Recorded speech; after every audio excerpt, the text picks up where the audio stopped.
There is a very specific, hollow sound that a red plastic cup makes when it hits the packed earth of a backyard. A soft thud that usually signals a party foul, but this time it signaled the end of a hierarchy. Dust was still swirling in the air, suspended in the afternoon light, as I tightened the vice grip around his neck. It wasn't a frantic scramble or a messy bar fight, it was simple geometry, the clinical application of leverage against anatomy. I could feel the coarse fabric of his collar against my forearm and the frantic, thumping rhythm of his carotid artery against my bicep, a drumbeat that was rapidly slowing down. My family was screaming, their voices shrill and terrified, but to me, they sounded like they were underwater. Muffled, distant, and irrelevant. I wasn't angry, I was working. I adjusted my hips a fraction of an inch, locking the rear naked choke deeper, cutting off the blood flow to the brain, rather than crushing the windpipe. His eyes were bulging, wide with a primal, confused panic, the kind of look an animal gives when it realizes it's no longer the hunter. I leaned in close, my lips brushing his ear, and whispered with the flat, detached tone of a medical examiner. The brain starts to shut down after 6 seconds without oxygen, and you've already wasted 3 struggling. To understand how a quiet Sunday barbecue turned into a tactical takedown, you have to rewind 4 hours, back before the dust, before the screaming, and before the violence. It started with a celebration for my cousin Kyle, the family's newly minted war hero who wore his ego even tighter than his size medium USMC t-shirt. He had just graduated from boot camp, and the way he strutted across the lawn, you would have thought he had personally dismantled an entire insurgent network with his bare hands. The air smelled of charcoal smoke and cheap beer, and the sound of my aunts fawning over him was nauseatingly loud. They treated his basic training stories like classified intel from the front lines, while I sat in the corner nursing an iced tea, trying to make myself as small as possible. I was reading a book, intentionally disengaged, when a shadow fell across the pages. I looked up to see Kyle standing there, flanked by 2 of his friends, a smirk plastered across his face that I remembered from our childhood, the same smirk he wore when he used to break my toys. He looked down at my cardigan and my book, then laughed, a sharp, barking sound meant to draw an audience. He turned to his buddies, pointing a calloused finger at me like I was a zoo exhibit. "And here we have Ellie," he announced, his voice booming. "State Department Logistics Coordinator. That's fancy government speak for professional paper pusher." I kept my face neutral, forcing a polite smile, but inside, I was tallying the insults. He didn't know that my logistics cover had sent me into 3 different hostile zones in the last 18 months. He leaned down, invading my personal space, and poked my shoulder hard with a stiff finger. Once, twice. "You're so soft, Ellie," he sneered, the smell of light beer on his breath. "You wouldn't last 5 minutes in my world. You're built for spreadsheets, not survival." He thought the eagle, globe, and anchor on his chest gave him a monopoly on violence. He didn't know that while he was learning to march in a straight line, I was learning how to disappear bodies in non-permissive environments. To understand why I had to put him to sleep, you have to understand the difference between a soldier and an operator. The atmosphere at the barbecue wasn't just celebratory, it was suffocating, a thick fog of hero worship that seemed to suck the oxygen right out of the backyard. To my family, Kyle wasn't just a kid who had finished basic training, he was the second coming of Patton, the golden boy who had finally legitimized our lineage by putting on a uniform. My mother, Janet, a woman who viewed my quiet life as a personal affront to her social standing, hovered near the drinks cooler, apologizing for me before I had even opened my mouth. "Elena is still figuring things out," she whispered to a neighbor, loud enough for me to hear, offering a pitying smile that felt like a slap. "She's in logistics at the State Department. It's very administrative. We're just hoping she finds a husband soon. Maybe that will give her some direction." I took a sip of my iced tea, letting the condensation drip onto my hand, and forced my face to remain a blank canvas. Inside, I was laughing, a cold, dark laugh that never reached my eyes. They saw a spinster with a boring desk job, a woman who filed invoices for paper clips and printer toner. They had no idea that logistics coordinator was a meticulously crafted cover for my role as a paramilitary operations officer for the Defense Clandestine Service. While Kyle was learning how to make his bed perfectly and march in formation, I was running source operations in denied areas and managing human intelligence assets whose lives depended on my tradecraft. The gap between their perception and my reality was so vast it was almost disorienting. Just 3 weeks ago, I wasn't organizing spreadsheets. I was standing in a kill house at a black site, acting as a guest instructor for a seer evasion course. I remembered the weight of the training weapon in my hand, and the smell of ozone and sweat. I recalled a trainee, a man twice my size, built like a linebacker, who thought his strength would save him in close quarters. "You're telegraphing," I had whispered, right before I redirected his momentum, compromised his center of gravity, and sent 250 pounds of muscle slamming into the mat with a technique that didn't require strength, only physics. I had corrected his posture while he gasped for air, lecturing him on the difference between fighting for points and fighting for life. And now, I was being told I lacked ambition because I didn't have a rank insignia on my collar. I scanned the perimeter of the backyard, a habit I couldn't break, checking the sight lines, noting the exits, assessing the threats, when I felt eyes on me. In the corner sat Grandpa Jim, a Vietnam veteran who carried his history in his silence rather than on a t-shirt. He was nursing a glass of scotch, watching me with a look that was entirely different from the rest of the family. He saw the way I sat with my back to the wall. He noticed that I never let my drink out of my sight. He recognized the 1,000-yard stare that only comes from seeing things you can never unsee. He tipped his glass to me, a microscopic gesture of acknowledgement from one ghost to another. He was the only one who suspected that the black sheep had sharper teeth than the golden wolf. My attention snapped back to the center of the patio, as a chorus of sympathetic gasps erupted from my aunts.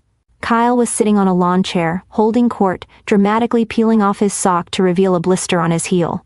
5 miles, he said, shaking his head with feigned exhaustion, soaking in the admiration. Full pack. By mile 4, I thought my foot was going to fall off, but you just push through, you know? That's the core. Pain is weakness, leaving the body. My mother looked as if he had just survived a crucifixion. "Oh, you poor baby," she cooed, rushing to get him a bandage. "I don't know how you do it. You are so brave." I looked at the blister, and I felt nothing. The internal ledger in my mind clicked open, unbidden. I thought of the Hindu Kush 6 months ago. The operation had gone sideways, and we had to move to a secondary extraction point through terrain that was actively trying to kill us. I had walked for 3 days in sub-zero temperatures with a fractured rib that grated against my lung with every single breath. There were no bandages, no sympathy, and definitely no lawn chairs.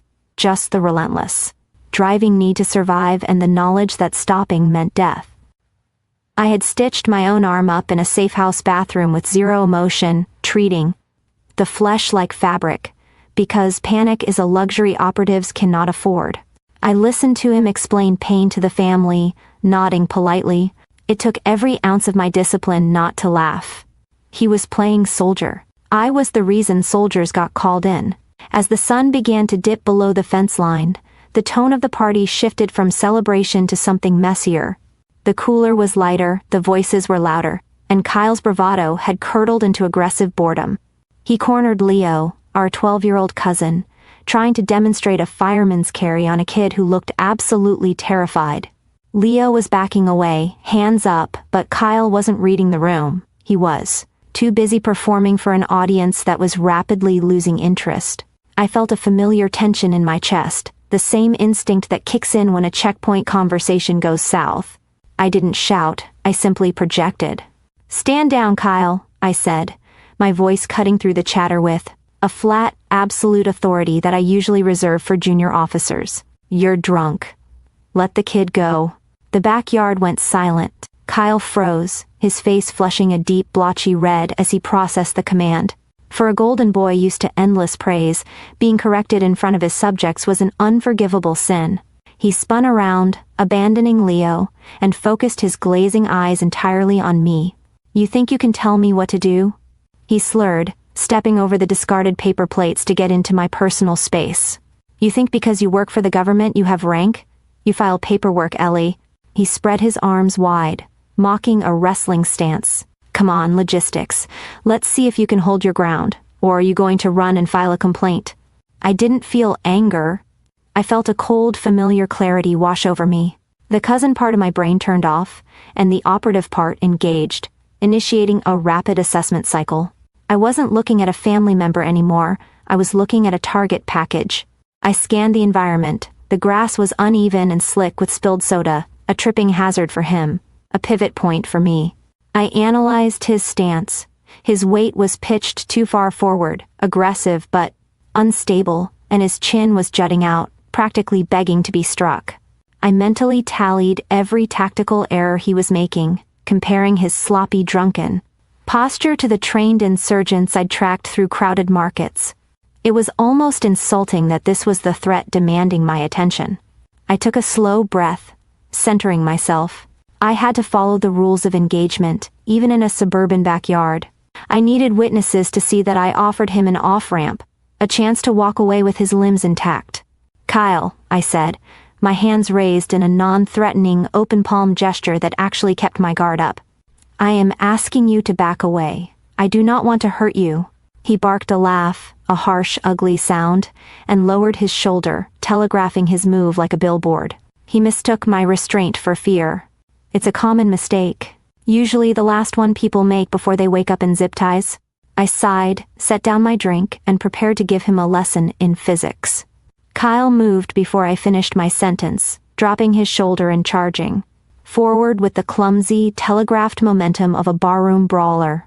It was a sloppy football tackle, head down, center of gravity committed way too early, leaving his entire upper body exposed. To the rest of the family it probably looked fast, a sudden blur of aggression amidst the picnic tables and coolers. But to me, watching him close the distance was like watching a video playing at half speed. My heart rate didn't even spike. I simply engaged the muscle memory that had been beaten into me during months of darkroom drills, instinctively. Recognizing the vector of his attack and realizing almost boredly that he had left himself wide open.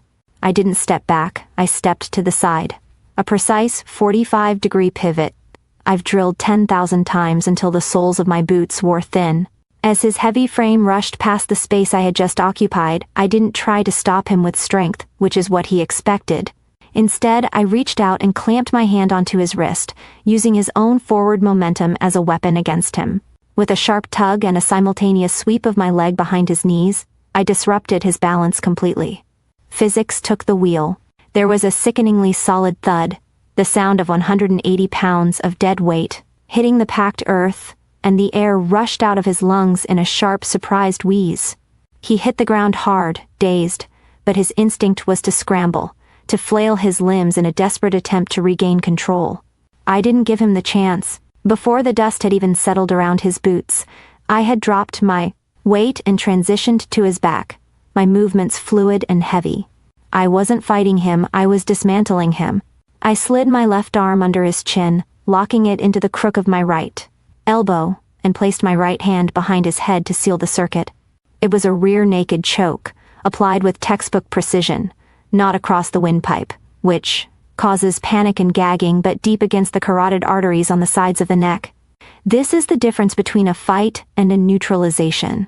An air choke is painful and takes minutes. A blood choke is silent, painless, and shuts the lights out in seconds.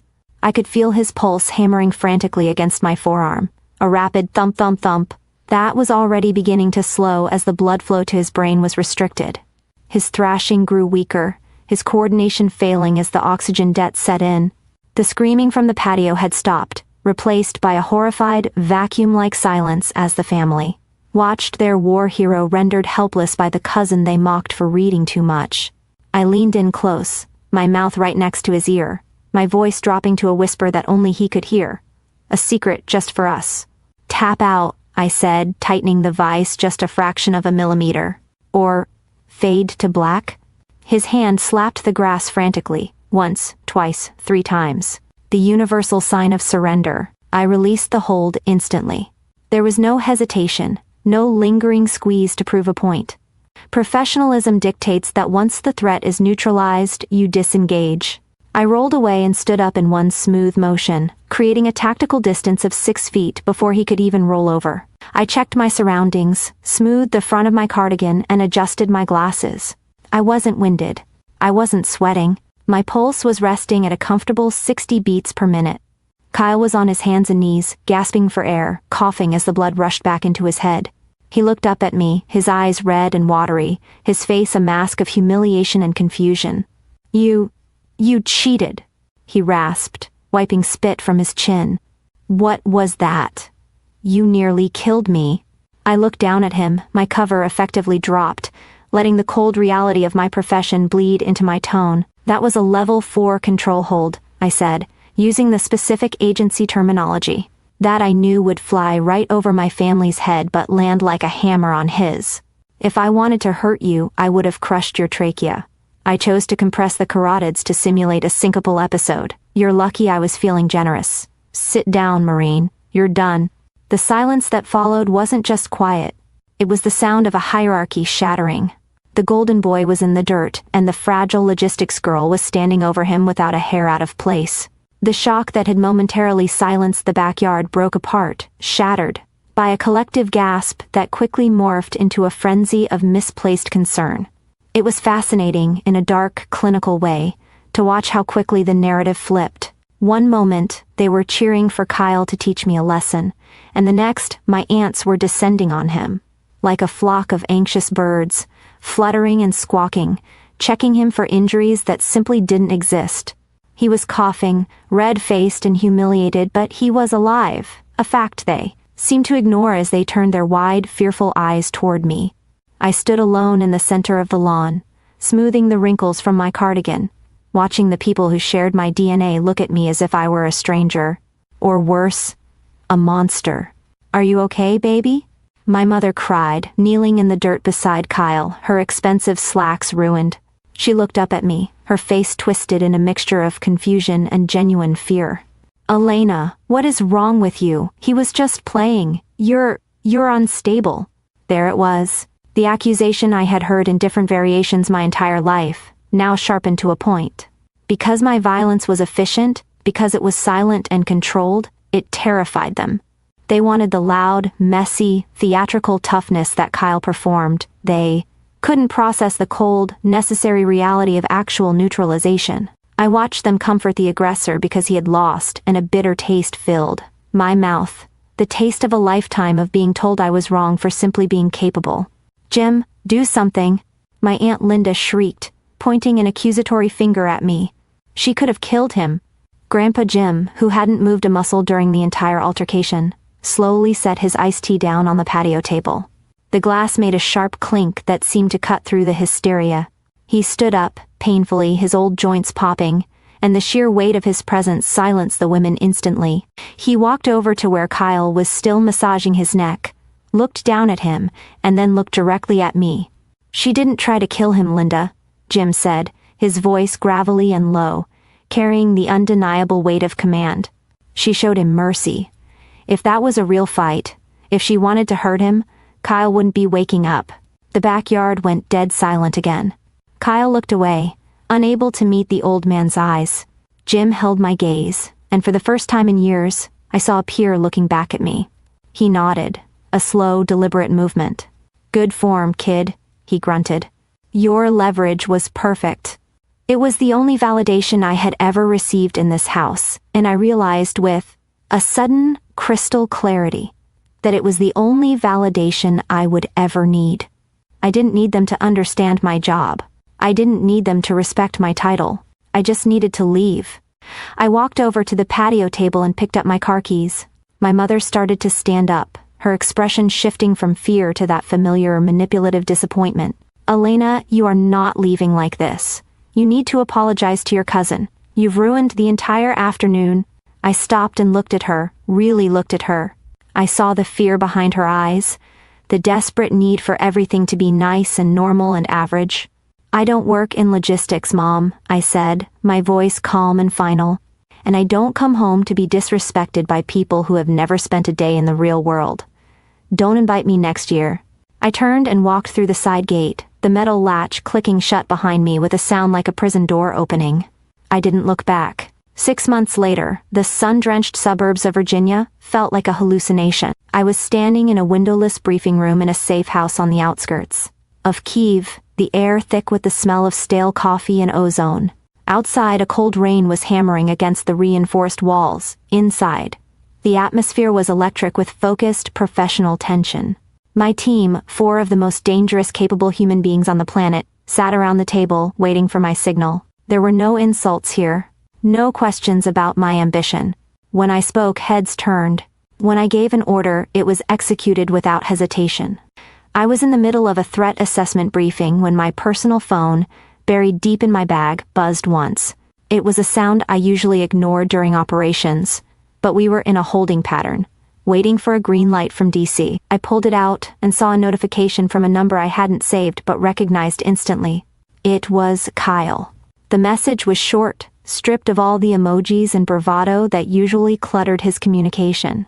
I watched the tape back. The security cam on the porch caught it. I showed my company. He asked where you learned that. I didn't tell him. I get it now. Sorry. I stared at the glowing screen for a heartbeat. I thought about the barbecue, the dust, the fear in my mother's eyes, and the silence of the choke. I thought about the apology, something he probably felt brave for sending. But the ledger in my head was already closed. I didn't need his apology to validate my skill, and I didn't need his understanding to justify my life. I didn't reply. I didn't even save the number. I simply swiped left, hit delete, and watched the message vanish into the digital void. Then, I dropped the phone back into my bag, looked up at my team, and nodded. "We're go," I said. "Lights out in 5. My family wanted a warrior to brag about, so they looked at the loud boy in the uniform. But real warriors don't advertise. We just handle business, and then we go home. If you've ever had to remind someone that quiet doesn't mean weak, let me know in the comments. Dismissed.